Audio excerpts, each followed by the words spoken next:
কি অবস্থা সবার? আচ্ছা, আপনারা কি চালাক হইতে চান? ঠিকই আছে, বোকারাই তো চালাক হইতে চাইবে।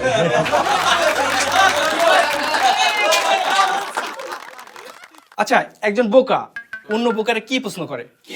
এই যে করলেন। যাই হোক, এই যে বিদেশি সিনেমাগুলো আমাদেরকে কিন্তু বোকা বানায়। অনেক শখ করে একটা কোরিয়ান সিনেমা দেখতে বসছিলাম, তো আধা ঘন্টা সিনেমা দেখার পরে নিজের কাছে নিজে বোকা হয়ে গেছে। মানে আমি শুরু থেকে যারা নায়িকা হিসেবে সিনেমাটা দেখা শুরু করছিলাম, আধা ঘন্টা দেখার পরে বুঝলাম হে নায়িকা না, হে নায়ক। আমি সেদিন এক বন্ধুর বাসায় গেছি দাওয়াত খাইতে। তো খাওয়া দাওয়া শেষে ওর বাসা থেকে বের হবো, এই সময় আমি প্যান্টের পকেটে হাতটা ঢুকাইছি বাইকের চাবি নেওয়ার জন্য।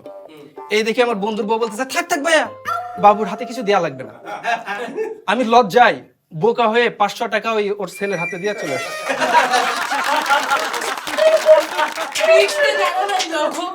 আমার একটা ভাই আছে, হুলুলুলু ভাই, একটু বোকা শোকা টাইপের। সে জীবনে প্রথমবারের মতো বিমানে উঠছে।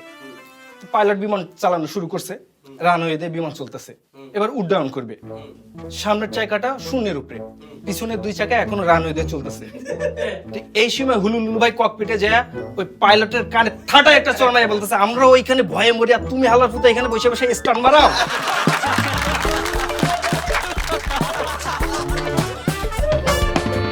এই হুলুলুলু ভাই রে গ্রামের এক লোক গরু চুরির মিথ্যা মামলায় ফাঁসাই দিছে। আদালত থেকে 2 দিনের রিমান্ড দিছে ভাইরে। তো উকিল গিয়ে বলতেছে, দেখেন হুলু সাহেব, আপনি কোনোভাবেই কিন্তু রিমান্ডে স্বীকার করবেন না যে আপনি গরু চুরি করছেন। 2 দিন পরে উকিল গেছে আবার হুলুলুলু ভাইয়ের কাছে, হুলু সাহেব আপনি কি গরু চুরির কথা স্বীকার করছেন? আমার কি বোকা পাইছেন যে আমি গরু চুরির কথা স্বীকার করব? তাই ভাই রিমান্ডে যে মাইর দিছে, আমি সেই মায়ের যন্ত্রণায় 2টা খুনের কথা স্বীকার করে ফেলছি।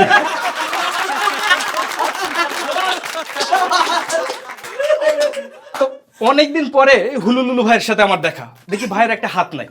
আমি যে গেলাম, ভাই আপনার হাত কই গেছে, হাত নাই কেন? কয় আর কইস না, ফ্যাক্টরিতে কাজ নিছিলাম, ওইখানে মেশিনের মধ্যে হাত ঢুকে আমার একটা হাত কাটা গেছে। বললাম, ভাই খুব দুঃখের ঘটনা, কিন্তু আপনি বাচ্চেন যে আপনার বাম হাত কাটা গেছে, যদি ডান হাত কাটা যাইতো তাহলে আরো বিপদে পড়তেন। আমার কি বোকা পাইছিস? আমার তো ডান হাত গেছিল মেশিনের মধ্যে, আমি বুদ্ধি করে ডান হাত বের করে বাম হাত ঢুকাই দিছিলাম। এক লোক ম্যানহোলের মধ্যে পড়ে গেছে, তো আমরা কয়েকজন মিলে তারে তুললাম। তুলে জিগাইলাম, ভাই আপনি ম্যানহোলের মধ্যে গেলেন কেমনে? কয় আর বললেন না ভাই, সিগারেট খাওয়া শেষে ফেলানোর পরে অভ্যাসবশত পা দিয়ে আগুন নিভাইতে গেছিলাম।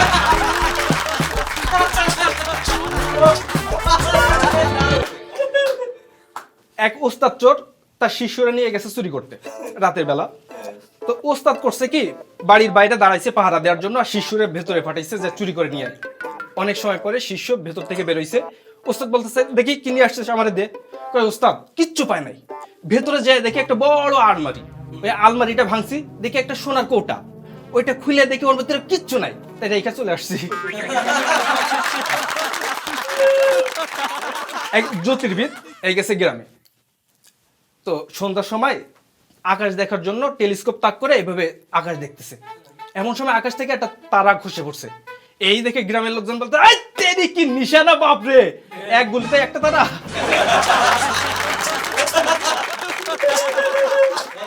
এক বন্ধু আরেক বন্ধুরে জিগাইতেছে, আচ্ছা এত বড় যে বিমান, এই বিমান মানুষ রং করে কেমনে? তুই বোকা নাকি?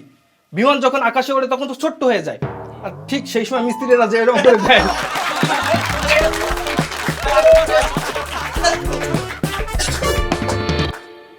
তো আমাদের গ্রামে একবার আগুন লাগছিল, প্রচন্ড বড় অগ্নিকাণ্ড, অনেক মানুষের ভিতরে আটকা পড়ছে। তো আমার ওই হুলুল্লু ভাই ওই অগ্নিকাণ্ডের ভিতরে যে 5 জন মানুষের টাইনা হিসড়ে কাঁধে করে ভেতরে থেকে বাইরে নিয়ে আসছে। এরপরে পুলিশ আমার হুলুল্লু ভাইরে ধরে জেলে ভরে দিছে, কারণ 5 জনই ছিল ফায়ার সার্ভিসের লোক।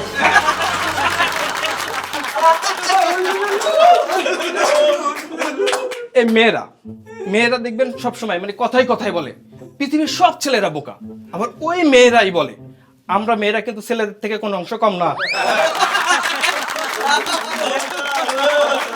তো পৃথিবীতে অনেক বোকা আছে, তো এই বোকাদের সব থেকে বড় সমস্যা হচ্ছে এদের নিজেদের প্রতি নিজেদের কনফিডেন্স নাই। তো কথা হচ্ছে আপনি কি করে বুঝবেন যে আপনি বোকা নাকি বোকা না? কি করে বুঝবেন? দেখলেন, কনফিডেন্স নাই। তো ঠিক আছে, সবাই ভালো থাকবেন, সুস্থ থাকবেন এবং চালাক হবেন, তবে অতি চালাক হবেন না, কারণ অতি চালকের গলায় দড়ি। আর সেই হিসাবে কিন্তু পৃথিবীর সব থেকে চালাক প্রাণী হচ্ছে গরু।